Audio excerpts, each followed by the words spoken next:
What is going on, guys? Welcome to the first video in this series of getting to $100 of passive income. So we're just going to jump right into it, and we are on the Robinhood app, and I have about $7,400, and I thought this was a great baseline for the average millennial who may have nothing saved up, may have as much as I have saved up, or could have a whole heck of a lot more than I do. I know people in every position who have more money than me, who have no money, and people who have about the same amount saved up as I do. So I thought this was a good, kind of average. This is kind of how much a younger millennial might have.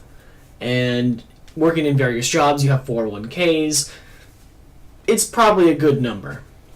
Because my personal 401k is about here. And I've been working since I was 18, and I've only had a 401k for a few years now, and I've been contributing to it very religiously. And this is going to be an entirely separate account. I'm just saying what the average millennial might have.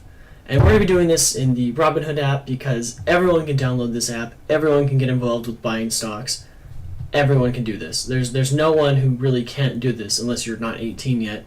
In which case, save your money away, and when you are 18, start investing, or have your parents help set up. You can do this through the bank or through someone else. There are ways you can do it, but we're not going to be going over that today. That'll be for another time. So to start off today, what I'm going to be investing in is dividend-paying stocks. Ignore this Bitcoin right here because this is just for me to look. And I'm not using this for anything other than me looking at the price. But everything down here is things that I own. And you can see 2 shares, 11, 4. These are things that I personally invested in.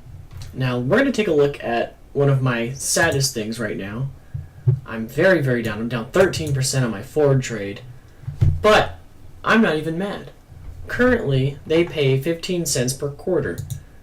And that amounts to being like 6% a year.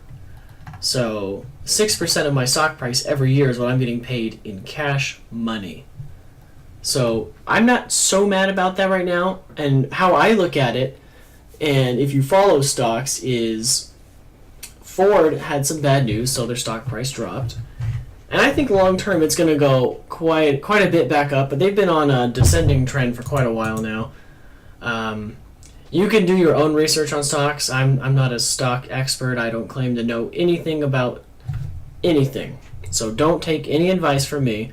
Do your own research or consult your financial advisor. These are all purely things that I speculate on and I enjoy. So I like Ford long term. So it going down only presents more buying opportunities. And I see, it goes down, it goes back up, it goes down, it goes back up. Oh, it's going down right now. It's reasonable to expect it might go back up. And Ford is a massive company. I don't think they're going anywhere anytime soon. So I think long term, this negative 25% is going to reverse, go way back up, because now they're focusing on what makes them money. They're not trying to emerge into markets where they don't know anything anymore. They're saying, hey, let's sell the Mustang, let's sell the F-150, let's make some money. So I think in a few years, this is going to be a fantastic part of my portfolio. And right now, I'm just cost averaging down. So when I buy again, you're going to see that this goes down. Well, the percentage will go actually up. It'll get closer to 0.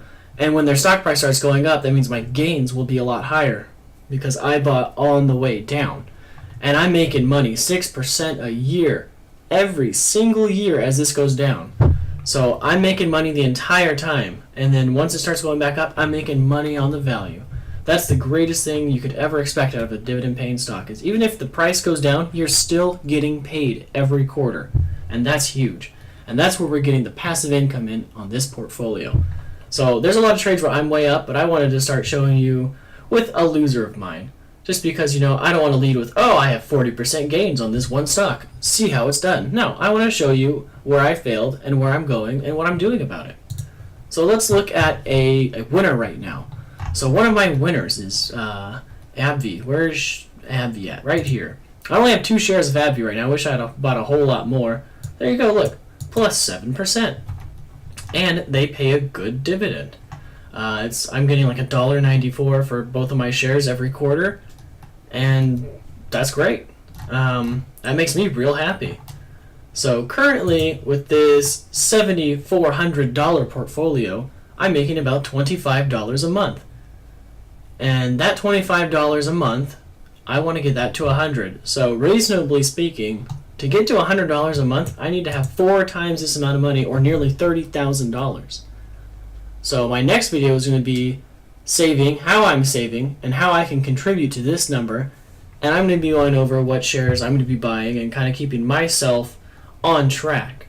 So if you want to watch this portfolio grow, hit that subscribe button and stay with me, and we'll go over things every week. If you have any questions that you want to go over about investing or stocks or getting into it, feel free to comment down below, send me a message, anything really. I love talking about it, and even though I'm not the most advanced person when it comes to stock trading and all that, what I do know, I'm very happy to share, and I do know more than the average bear.